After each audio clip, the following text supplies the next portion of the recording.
Here we are at 529 West 8th Street in beautiful Chico, California. You walk into the hardwood floor.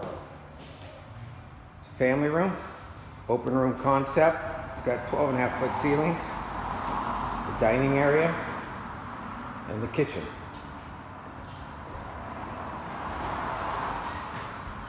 And electric stove, granite counters, nice base cabinets, nice overhead cabs.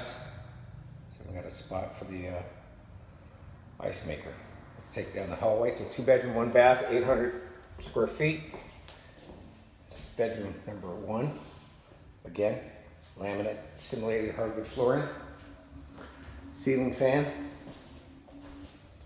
nice closet, accordion door, nice 2-panel door. And the second bedroom is the master. It's bigger.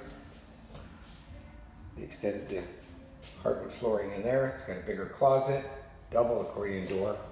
Both bedrooms have wall units. Lots of space. This leads out into the back door. And then we have the bathroom. Brand new vanity, hardwood floors. And a nice feature, you have an inside washer dryer area. You can do 220 volt electric or gas. Give me a call. Thank you. It's a beautiful home.